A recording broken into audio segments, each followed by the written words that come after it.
আসসালামু আলাইকুম রহমতুল্লাহ। সুপ্রিয় শিক্ষার্থী বন্ধুরা, এশার গণিত শিক্ষালয়ে তোমাদের স্বাগত। আজ আমি তোমাদের গণিত বইয়ের 41 পৃষ্ঠার 3 নং অঙ্কগুলোর সমাধান করে দেখানোর চেষ্টা করব। এর পূর্বের ভিডিওতে আমি 41 পৃষ্ঠার 3 নংয়ের 5 পর্যন্ত অঙ্কগুলো করে দেখিয়েছিলাম। আজ আমি 6 থেকে 10 পর্যন্ত অঙ্কগুলো করে দেখাবো ইনশাল্লাহ। যারা আজকে আমার এই ভিডিওটি নতুন দেখছো তাদেরকে বলবো তারা আমার এর পূর্বের ভিডিওগুলো দেখে আসবে, তাহলে তোমাদের বুঝতে সুবিধা হবে। দেখো 6 নম্বরে আছে, আমরা কিন্তু 1 থেকে 5 নম্বর পর্যন্ত যোগ করেছিলাম, আজকে আমরা বিয়োগ করব।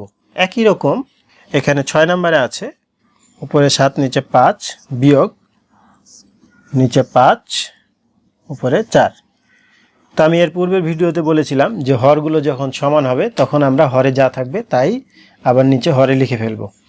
আর মধ্যখানে যোগ ছিল যখন, তখন আমরা যোগ লিখেছিলাম, এখন বিয়োগ আছে আমরা বিয়োগ লিখব, কোনো অসুবিধা নেই। তাহলে আমরা এখানে লিখে ফেলি নিচে 5। তাহলে এটাকে 5কে 5 দিয়ে ভাগ করলে 1, আবার ওই 1কে 7 দিয়ে গুণ করলে 7। নিয়ম অনুযায়ী আমাদের ঠিকই থাকছে, কিন্তু আমরা এখন খুব সহজেই লিখতে পারবো যেহেতু হরগুলো সমান আছে। এখানে বিয়োগ আগে যোগ ছিল আমরা যোগ দিতাম, এখন এখানে বিয়োগ আছে, তাহলে এখানে বিয়োগ, এখানে 4। এখন আমরা এরপরে এই দুটাকে আমরা যোগ করতাম, এখন এখানে যেহেতু বিয়োগ চিহ্ন তাহলে আমরা অবশ্যই বিয়োগ করব। 7 থেকে 4 বাদ দিলে থাকে 3, নিচে হলো 5। এটা আমাদের উত্তর। এরপরে দেখো 7 নাম্বার আছে,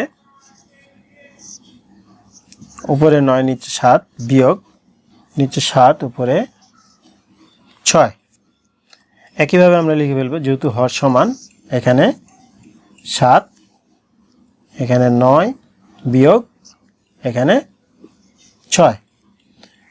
তাহলে 9 থেকে 6 বিয়োগ করলে থাকে 3, নিচে 7। এটাই যোগের সময় কিন্তু আমরা এগুলোকে মিশ্র ভগ্নাংশে প্রকাশ করতাম, কিন্তু তখন মিশ্র ভগ্নাংশে প্রকাশ করতাম এই জন্য যে আমাদের ওই ভগ্নাংশগুলো ছিল কি অপ্রকৃত ভগ্নাংশ, যেটার হরটা ছোট ছিল, লবটা বড় ছিল। কিন্তু আমাদের এখন এটা লবটা ছোট, হর বড়, সুতরাং এটা আমাদের আর মিশ্র ভগ্নাংশ করার দরকার নাই, এখানেই উত্তর লিখে দিলে হয়ে যাবে। এরপরে দেখো 8 নাম্বারে আছে নিচে 9 উপরে 14 বিয়োগ নিচে 9 উপরে 7। এখন নিচে তাহলে আমরা লিখব 9 এখানে 14 বিয়োগ এখানে 7। আমি কিন্তু খুব সহজে লিখে ফেলছি, তোমরা বুঝতে পারছো কিনা দেখো। নিয়মটা কিন্তু একইভাবে থাকবে, এই হর দ্বারা ভাগ করতেছি, 9কে 9, ওই 1 দিয়ে যে ভাগফলটা আছে তার মানে ওই 1 দিয়ে আবার লবকে মানে কি 14কে গুণ করলে এখানে 14কে 14 পাওয়া যায়, এই জন্য খুব সহজে আমি লিখে ফেলতেছি। আশা করি তোমরা বুঝতে পারছো। তারপরে এখানে 9কে 9, তাহলে 1 পাইলাম, 1কে 7 দিয়ে গুণ করলে 7কে 7। এখন 14 থেকে আমরা যদি 7 বিয়োগ করি তাহলে আমরা পাবো 7, নিচে 9। এটাই আমাদের উত্তর। এরপরে দেখো 9 নাম্বারে আছে নিচে 6 উপরে 11 বিয়োগ নিচে 6 উপরে 5। এখন দেখো লসাগু হলো 6, তাহলে এটাতে ভাগ করলে 6কে 6 11কে 11 বিয়োগ 6কে 6 5কে 5। এখন 11 থেকে 5 বিয়োগ করলে কত হয় 6, নিচে 6।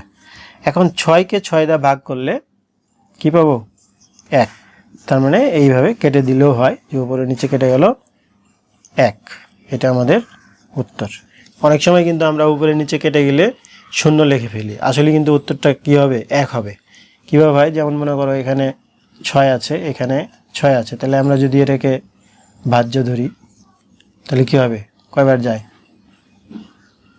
একবার যদি দিই আমরা 6কে 6, তাহলে কি হলো 0, তাহলে আমরা এখানে পাইলাম কি 1, সুতরাং উত্তরটা 1ই হবে।